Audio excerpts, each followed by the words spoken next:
सावन सोमवार में शिवलिंग पर भूल से भी ना चढ़ाए। ये 5 चीजें, इनको चढ़ाने से भयंकर पाप लगता है और महादेव आपसे रुष्ट भी हो सकते हैं। इसी के साथ आज की इस वीडियो में हम आपको बताएंगे कुछ ऐसे आसान से उपायों के बारे में जिनको करके आप महादेव को प्रसन्न कर सकते हो और इसी सावन में अपनी मनोकामना को पूर्ण करवा सकते हो।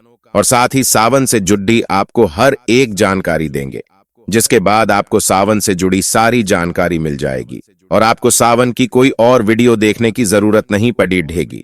हर हर महादेव। दोस्तों, स्वागत है आपका आज की इस वीडियो में। दोस्तों, 2026 में सावन कब से कब तक है?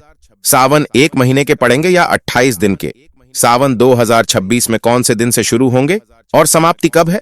आइए जानते हैं। दोस्तों, सावन का पवित्र महीना और सोमवार का पावन दिन महादेव को रिझाने का सबसे उत्तम अवसर होता है। लेकिन क्या आप जानते हैं कि हमारी एक अनजानी गलती भी भोलेनाथ को रुष्ट कर सकती है? दोस्तों, आज हम शास्त्रों के अनुसार आपको बताएंगे कि सावन सोमवार की पूजा में किन चीजों को भूलकर भी शिवलिंग पर अर्पित नहीं करना चाहिए और किस सही विधि से शिवलिंग का अभिषेक करके हम शिव कृपा के पात्र बन सकते हैं। आइए मिलकर इस पावन सफर की शुरुआत करते हैं। दोस्तों, वीडियो को शुरू करने से पहले वीडियो को लाइक करके कमेंट में सच्ची श्रद्धा से हर हर महादेव लिख दीजिए। दोस्तों, सावन सोमवार में शिवलिंग पर भूलकर भी ना चढ़ाएं यह 5 चीजें। आज हम इस वीडियो में जानेंगे कि शिवलिंग पर क्या चढ़ाना चाहिए और क्या नहीं। और मैं उन माताएं और बहनों से भी कहना चाहता हूं कि आप भी उन चीजों को अवश्य ही पहले ही जान लें, क्योंकि यह जानना सबके लिए बहुत ही ज्यादा जरूरी होता है कि शिवलिंग पर ऐसी कौन सी चीज है जो हमें भूलकर भी नहीं चढ़ाना चाहिए। क्योंकि हम कभी कभी जाने अनजाने में ऐसी गलती कर देते हैं जो कि बहुत ही बड़ी गलती हो जाती है और हम सोचते भी नहीं हैं कि हमने इतनी बड़ी गलती कर दी। भक्तों, शिवलिंग पर चढ़ने और ना चढ़ने योग्य वस्तुओं को लेकर शास्त्रों में स्पष्ट नियम बताए गए हैं। शिवलिंग की पूजा करते समय इन नियमों का पालन करना बहुत ही ज्यादा जरूरी माना जाता है। शास्त्रों में बताया गया है कि शिवलिंग पर ऐसी वस्तुएं होती हैं जिन्हें हमें बिल्कुल भी नहीं चढ़ाना चाहिए, क्योंकि इससे महादेव रुष्ट हो जाते हैं। तो दोस्तों, सबसे पहले हम यह जानेंगे कि जो 2026 में सावन सोमवार पढ़ रहे हैं वह किस किस तारीख को पढ़ रहे हैं, क्योंकि अक्सर सावन सोमवार में ही पूजा पाठ किया जाता है। तो दोस्तों, सबसे पहला है तुलसी के पत्ते। तुलसी के पत्ते हमें शिवलिंग पर भूलकर भी नहीं चढ़ाना चाहिए। चाहे शिव जी की कितनी ही बड़ी पूजा पाठ क्यों न चल रही हो, परंतु शिवलिंग पर भूलकर भी तुलसी के पत्ते अर्पित नहीं करना चाहिए। इससे शिव जी रुष्ट हो सकते हैं और आपको पाप भी लग सकता है। तो दोस्तों, ध्यान रखें कि जो एकादशी होती है उस दिन तुलसी के पत्ते को तोड़ना भी वर्जित माना जाता है। तो इस दिन आपको तुलसी के पत्ते भूल से भी नहीं तोड़ना चाहिए और ना ही शिवलिंग पर अर्पित करना चाहिए। खासकर सावन के महीने में तो बिल्कुल भी नहीं करना चाहिए। यह काफी ज्यादा गलत माना जाता है। कहा जाता है कि तुलसी के पत्ते भगवान विष्णु को अर्पित किए जाते हैं, जो कि शिव जी को नहीं किए जाते। अगर आप विष्णु भगवान जी को तुलसी के पत्ते अर्पित करते हैं तो मां लक्ष्मी इससे प्रसन्न होती है। नंबर 2, केतकी के फूल। दोस्तों, एक पौराणिक कथा के अनुसार शिव जी ने इस फूल को स्वीकार नहीं किया था। कहा जाता है कि महादेव को केतकी के फूल अर्पित नहीं करना चाहिए, इससे महादेव रुष्ट हो सकते हैं। और हिंदू शास्त्र में बताया गया है कि केतकी के फूल भी शिव जी को नहीं चढ़ाना चाहिए। खासकर सावन के महीने में तो बिल्कुल भी नहीं चढ़ाना चाहिए। तो आपको इन दिनों केतकी के फूलों से दूर ही रहना है, क्योंकि केतकी के फूल महादेव को बिल्कुल भी पसंद नहीं है। इसलिए आपको केतकी के फूल महादेव को नहीं चढ़ाना है। नंबर 3, सिंदूर। यह भी देवी पूजा के लिए होता है। कहा जाता है कि सिंदूर आप भगवान शिव की पत्नी पार्वती को अर्पित कर सकते हैं, परंतु शिव जी को सिंदूर नहीं चढ़ता। इसे पार्वती मां के लिए ही अर्पित करना चाहिए। वह सुहाग का प्रतीक है, तो आप माता पार्वती को सिंदूर का दान कर सकती हैं, परंतु महादेव को सिंदूर नहीं चढ़ाना चाहिए। सिंदूर का शिवलिंग पर चढ़ाना निषेध माना गया है। नंबर 4, शंख से जल।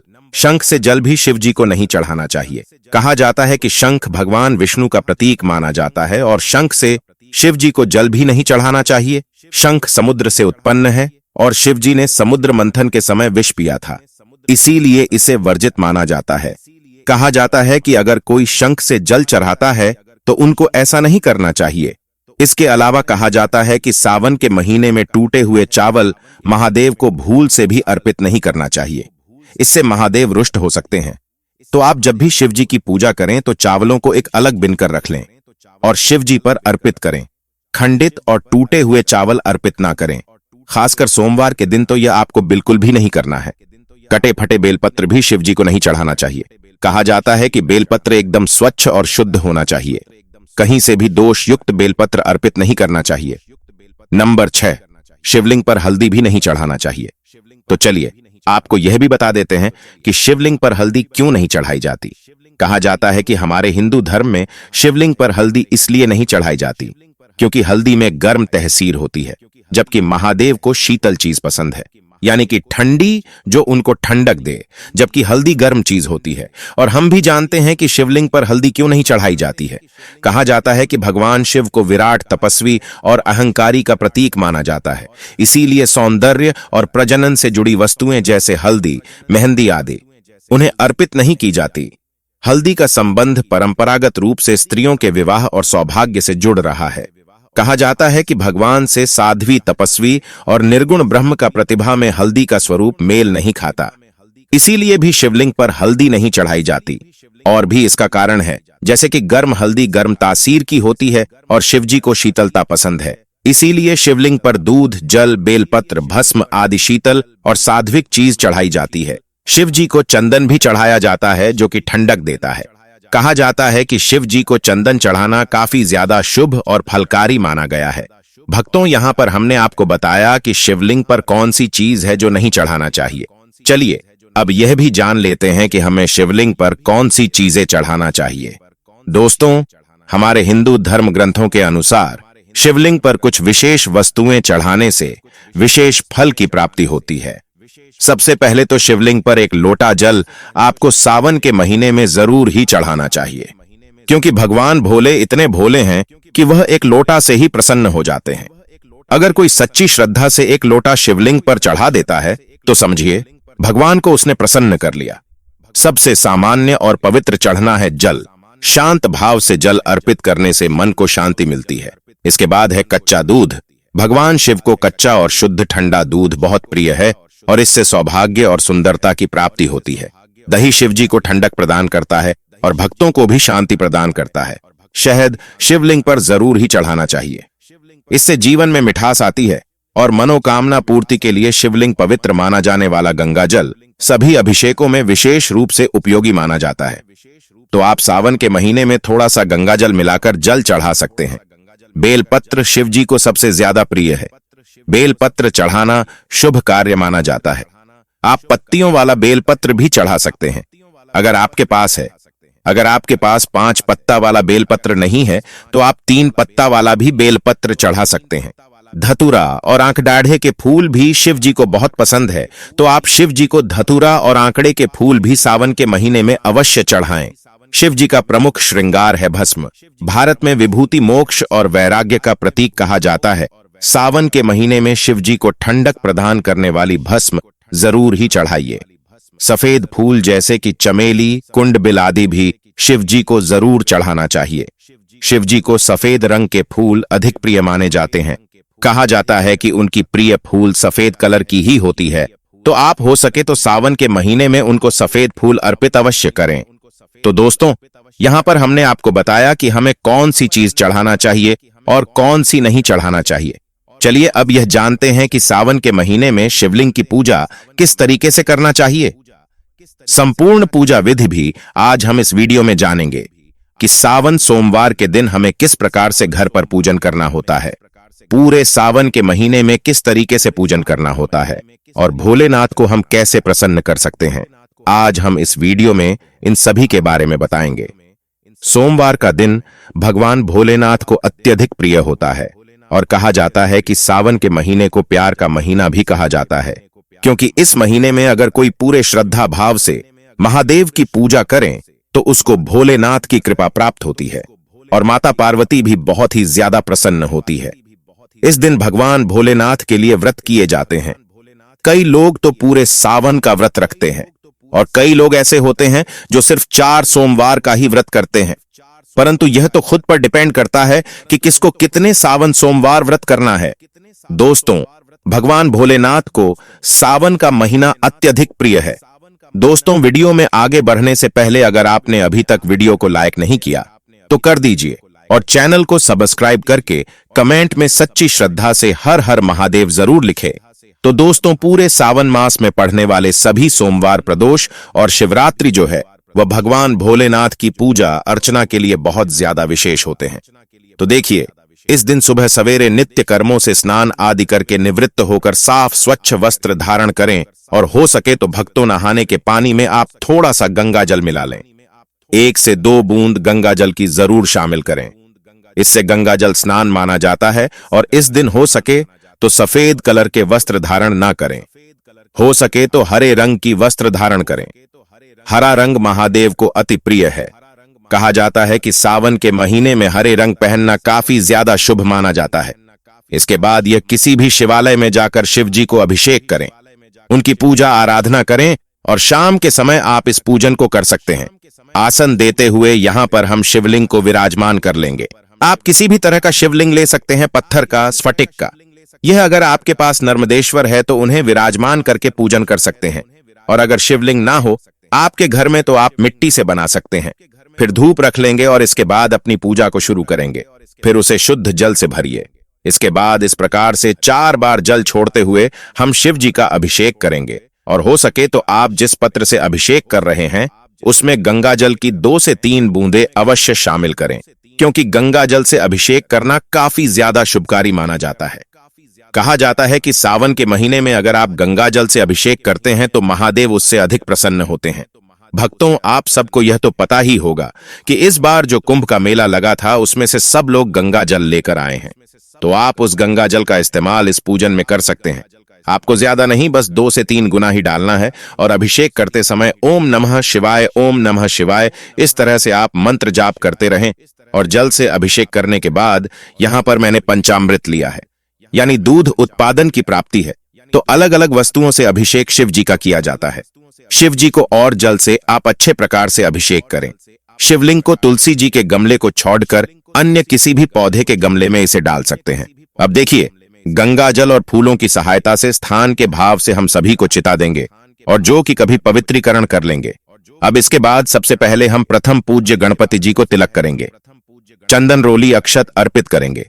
लाल रंग का गुलाब को स्थापित करके हम साथ ही जनेऊ अर्पित कर देंगे। और देखिए, अगर आपके घर पर शिवलिंग ना हो तो आप अपने घर के पास वाले शिव मंदिर में यह पूजा कर सकते हैं। देखिए दोस्तों, बहुत से लोग पूरे सावन के महीने में हर रोज पार्थिव शिवलिंग का निर्माण करके पूजन और विसर्जन करते हैं। तो यहाँ पर देखिए, सभी को हमने चंदन रोली से तिलक कर दिया है। शिव जी को हम सिर्फ चंदन से तिलक करेंगे, उन्हें रोली सिंदूर कुमकुम से नहीं की जाती। अब इसके साथ ही देखिए, शिवलिंग को भी हम वस्त्र की भावना से कर देंगे और चंदन का त्रिकुंड लगाकर फिर हम उनका श्रृंगार कर लेंगे। देखिए, जो भी पूजा में आप चावल प्रयोग करें वह टूटा फूटा ना हो, आपका चावल पूरा अखंड होना चाहिए। कहा जाता है कि शिवलिंग पर खंडित चावल नहीं चढ़ाए जाते। तो इस बात का विशेषकर ध्यान रखें कि चावलों को थोड़ा गीला करके आप शिवलिंग पर अर्पित करें। और इसके बाद हमें लेने हैं कुछ बेलपत्र। आप जब बेलपत्र समर्पित करें उससे पहले आप जो बेलपत्र होता है उसे पर कुछ ना कुछ अवश्य लिखकर अर्पित करें। उस पर ओम का चिन्ह बना लें या फिर राम लिख लें। आपको उसके ऊपर कुछ ना कुछ लिखना है। अगर आप कुछ ना लिख रहे हैं तो उसी पर थोड़ा सा तिलक लगा लें चंदन का और उसी पर थोड़े से अक्षत रख लें और उसके बाद शिव जी को अर्पित करें। आंकड़े के पत्ते हो अगर आपके पास तो आपको अर्पित करें, धतूरा अर्पित करें और बेलपत्र आप 1-2 बेलपत्र जितनी इच्छा हो उतने बेलपत्र अर्पित कर सकते हैं। इसके साथ यहां पर हम शमी पत्र अर्पित कर देंगे। भक्तों, ऐसा माना जाता है कि एक शमी पत्र 1000 बेलपत्र के बराबर होता है। कहा जाता है कि शमी पत्र अगर सावन के महीने में कोई व्यक्ति शिवलिंग पर चढ़ा रहा है तो उसकी मनोकामना अति शीघ्र ही पूर्ण हो जाती है। और ऐसा माना जाता है कि शमी पत्र में साक्षात भोलेनाथ का वास माना जाता है। अगर आप सावन के महीने में एक शमी पत्र का पत्ता महादेव को अर्पित करते हैं तो महादेव आपसे बहुत ही ज्यादा प्रसन्न होते हैं। तो आप सावन के महीने में एक शमी पत्र भगवान भोलेनाथ को जरूर अर्पित करें। और आपको उसे किस तरीके से अर्पित करना है, जरूरी नहीं है कि जिस वक्त उसको तोड़ जाए इस वक्त शिव जी को अर्पण करना है। आप रात के वक्त इसको तोड़कर रख सकते हैं और सुबह भोलेनाथ को इसको चढ़ा सकते हैं। आपको इसको धोना नहीं है, स्वच्छ नहीं करना है, तोड़ करके रख लेना है और जरूरी नहीं है। जितनी वस्तु है हमने अर्पित की है उतनी ही आप करें। ऐसा कुछ नहीं है कि भगवान भोलेनाथ तो एक लोटा से ही प्रसन्न हो जाते हैं। अगर मन में सच्ची श्रद्धा है तो अगर कोई एक लोटा जल भी भगवान शिव पर अर्पित करता है तो उसको भी महादेव खुशी खुशी मान लेते हैं। इसके बाद आप श्रावण सोमवार की व्रत कथा को पढ़ लेंगे या सुन लेंगे। तो इस प्रकार से कथा संपन्न करने के बाद हाथ के पुष्प या अक्षत को भगवान के चरणों में छोड़ आँच देंगे। और यह जो जल का लौटा हमने रखा था तो आप 2 बेलपत्र लें भोग के लिए। और देखिए, जिस तरह से हम भगवान विष्णु के भोग में तुलसी और गणपति जी के भोग में दूर्वा डालते हैं, इस तरह से भगवान भोलेनाथ के भोग में कपूर से आरती करूंगा, क्योंकि भगवान भोलेनाथ को कपूर भी अत्यंत प्रिय होता है। आप चाहे तो नॉर्मल दीपक से भी आरती कर सकते हैं, या फिर जो दीपक हमने प्रचलित किया था स्टार्टिंग में, उससे भी आप बड़े ही प्रेम पूर्वक गणपति जी की, भगवान शिव शंकर की, माता पार्वती की, समस्त शिव परिवार की आरती उतार सकते हैं। और आरती करने के बाद अपनी इच्छा और सामर्थ्य के अनुसार आप कुछ दक्षिणा अवश्य निकाल दें। इससे पूजा में रही कमियां संपूर्ण हो जाती हैं। और सीधे हाथ में थोड़ा जल लेकर चौकी के आसपास 3 बार फिर जाकर भगवान भोलेनाथ से पूजा में रही कमियों के लिए क्षमा याचना कर लें। तो उम्मीद करते हैं सावन सोमवार को जरूर पसंद आएगी। वीडियो अगर अच्छी लगी हो तो इसे लाइक शेयर करें और इसी तरह की वीडियो देखने के लिए चैनल को सब्सक्राइब कर लें। भक्तों, जाते जाते हम यहाँ पर आपको एक महत्वपूर्ण जानकारी भी दे देते हैं। सावन मास में शिवलिंग पर क्या चढ़ाने से कौन सा लाभ प्राप्त होता है, तो चलिए वह भी जान लेते हैं। हमने इतनी पूजा पाठ की है और हमें इस बात का तो ज्ञान होना ही चाहिए कि हमें किस चीज पर चढ़ाने से कौन सा लाभ प्राप्त होता है। तो सबसे पहले बेलपत्र, जो आमतौर पर हर कोई शिव जी पर बेलपत्र चढ़ाता है, तो बेलपत्र चढ़ाने से सभी संकटों से मुक्ति मिल जाती है। शक्कर, अगर कोई सावन के महीने में शक्कर चढ़ाता है तो उसे सुख और सौभाग्य की प्राप्ति होती है। दूध, अगर कोई 1 लोटा शिवलिंग पर दूध चढ़ाता है तो उसकी मानसिक शांति प्राप्त होती है। इलायची, अगर कोई भगवान शिव को इलायची चढ़ाता है सावन के महीने में तो उसे हमेशा के लिए दरिद्रता दूर हो जाती है। चावल, अगर कोई चावल शिवलिंग पर चढ़ाता है तो उसे धन की प्राप्ति होती है। अगर कोई बहुत दिनों से धन से संबंधित, उससे कोई संबंधित परेशानी है, कर्ज बहुत हो रहा है, तो शिवलिंग पर चावल जरूर चढ़ाए। और चावल एकदम शुद्ध और स्वच्छ होना चाहिए, टूटे कटे फटे नहीं होना चाहिए। इसके साथ ही गाय का घी, अगर आप शिवलिंग पर गाय का घी चढ़ा रहे हैं तो आपको कामयाबी और तेज की प्राप्ति होगी। केसर शिवलिंग पर चढ़ने से दांपत्य जीवन में प्रेम की भावना बढ़ती है। साथ ही शहद सुंदरता और आकर्षण का प्रतीक माना जाता है। कहा जाता है कि अगर आप शिवलिंग पर शहद चढ़ाते हैं तो इससे आपकी सुंदरता और आकर्षक में बढ़ोतरी होगी। दही खुशी और आनंद का प्रतीक होता है। दही चढ़ाने से आपके मन में खुशी और आनंद की अनुभूति होती है। इत्र से धर्म में लाभ की प्राप्ति होती है। काला तिल चढ़ाने से विजय और पितरों की कृपा, पितरों को भौतिक सुख शांति मिलती है। गेहूं, शिवलिंग पर गेहूं चढ़ाने से संतान सुख की प्राप्ति होती है। धतूरा, शिवलिंग पर धतूरा चढ़ाने से शिव जी अति प्रसन्न होते हैं। दोस्तों, महादेव तो सिर्फ 1 लोटे जल और सच्ची श्रद्धा से ही प्रसन्न हो जाते हैं। बस मन में कोई छल नहीं होना चाहिए। अगर आज की यह जानकारी आपको मददगार लगी हो तो वीडियो को एक लाइक जरूर कर दें और ऐसी ही और धार्मिक जानकारियों के लिए हमारे चैनल को सब्सक्राइब करना ना भूलें। सावन के इस पावन महीने की आप सभी को ढेर सारी शुभकामनाएं। हर हर महादेव।